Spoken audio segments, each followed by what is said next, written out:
नमस्कार दोस्तों, मैं अनूप तिवारी एक बार फिर से आपके बीच एक नए विचार और नई कहानी के साथ में प्रस्तुत हुआ हूँ। और इस कहानी का शीर्षक है कि जो होता है अच्छा होता है। हम लोग अक्सर यह देखते हैं और कहते हैं कि अगर जब हमारे विपरीत परिस्थितियाँ होती हैं तो हम ईश्वर को, प्रकृति को उल्टा सीधा कह देते हैं, और जब हमारे विपरीत परिस्थितियाँ न होकर हमारे हिसाब से चीज़ें होती हैं तो हमें वो चीज़ बहुत ही सुखद और अच्छी लगती है। लेकिन ऐसा नहीं है, क्योंकि प्रकृति और ईश्वर हमें वही देता है जो हमारे लिए अच्छा होता है, शुभ होता है। तो दोस्तों, इस कहानी का शीर्षक एक छोटी सी घटना के द्वारा आपको हम बताना चाहते हैं।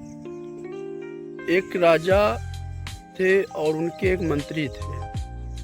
तो मंत्री अक्सर जो भी बातें होती थी उसमें वो एक चीज़ उसका था कि वो कहता था कि जो होता है अच्छा होता है, जो होता है अच्छा होता है। वो इस एक लाइन को उसने अपना जीवन का एक सूत्र बना लिया था। एक बार राजा और मंत्री दोनों शिकार खेलने के लिए जाते हैं और नदी पार कर रहे होते हैं। तो राजा जब नदी पार कर रहा होता है तो उस समय जो नदी में पानी था, पानी के प्रवाह में कोई नुकीली चीज़ जो है राजा के पैर में लग जाती है। वह इतनी नुकीली और धारदार थी कि राजा की उंगली, पैर की एक उंगली जो कि अंगूठा कट जाता है और जिससे रक्त ज़्यादा बहने लगता है। मंत्री इस बात पे पुनः एक बार फिर से कहता है कि जो होता है अच्छा होता है। तो राजा को यह बात उस समय बहुत बुरी लगती है और वह अपने मंत्री को सज़ा देता है, उसे जेल में डाल देता है। कुछ समय बाद राजा का जो घाव होता है, जो चोट होती है, वो सही हो जाती है। राजा पुनः से शिकार के लिए जंगल में जाता है और वह इस बार मंत्री को नहीं ले जाता है, क्योंकि मंत्री उसका जेल में था। और शिकार जब वो करने जाता है राजा, तो अकेले जाता है। इसी बीच कुछ आदिवासी समुदाय के लोग उस राजा को पकड़ लेते हैं। क्योंकि एक यज्ञ का अनुष्ठान वो आदिवासी लोग कर रहे थे, तो उसमें एक स्वस्थ और मतलब पूरे समूचे व्यक्ति जो कहीं से भी कोई घाव, कट या ऐसी ना हो, तो वो बलि देने के लिए एक व्यक्ति की तलाश में थे। तो इसलिए उन लोगों ने राजा को पकड़ लिया था।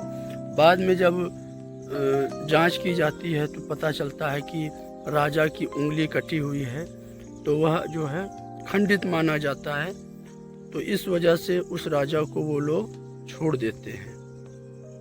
हालांकि राजा पहले से भी काफ़ी विनती करता है उन लोगों से, लेकिन जब वो देखते हैं, उसके शरीर की जांच करते हैं, राजा के शरीर की जांच करते हैं, तो राजा को छोड़ देते हैं। क्योंकि राजा के पैर का अंगूठा कटा हुआ होता है, तो इसलिए वह उसकी बलि जो है नहीं देना उचित समझते हैं। इस प्रकार राजा लौट आता है और बाद में राजा को यह बात समझ में आती है कि जो होता है अच्छा होता है, और वह अपने मंत्री को जेल से मुक्त कर देता है। मंत्री जब जेल से छूट जाता है, राजा के सभा में उपस्थित होता है, तो मंत्री पुनः एक बार कहता है कि राजा साहब जो होता है अच्छा होता है। तो इस बार राजा साहब भी कहते हैं कि हाँ, जो होता है अच्छे के लिए होता है, क्योंकि अगर अंगूठा ना मेरा कटा होता तो आज मैं यहाँ पे जीवित ना होता और मेरी बलि जो है चढ़ गई होती। और मंत्री भी उस बात को पुनः से जो है दोहराता है और कहता है कि यदि आपने मुझे जेल में न डाला होता तो मैं आपके साथ शिकार खेलने ज़रूर जाता और वहाँ पे मुझे स्वस्थ और अच्छा व्यक्ति मानकर, क्योंकि मेरे सारे शरीर के अंग जो है पूर्ण थे और मेरा शारीरिक स्वास्थ्य भी अच्छा था और मैं बलि चढ़ जाता। तो मैं जेल में था, तो इसलिए जो भी होता है अच्छा होता है। तो यह एक छोटी सी कहानी थी। इसी के साथ में पुनः एक बार मैं नई कहानी के साथ में आपके बीच आऊँगा। और जो होता है अच्छा होता है। हमें थोड़ी समय के लिए लग सकता है कि मेरे साथ में बुरा हो रहा है, लेकिन ऐसा कुछ होता नहीं है, क्योंकि ईश्वर और प्रकृति कभी किसी का अहित नहीं चाहती है। वह सबको एक जैसा मानती है और सबके लिए वह अच्छा ही करती है। तो दोस्तों, प्रकृति से हमें बहुत सारी चीज़ें सीखने को मिल सकती हैं और हमें सीखना भी चाहिए। और सबका आदर सत्कार करना चाहिए और किसी की निंदा नहीं करनी चाहिए। धन्यवाद।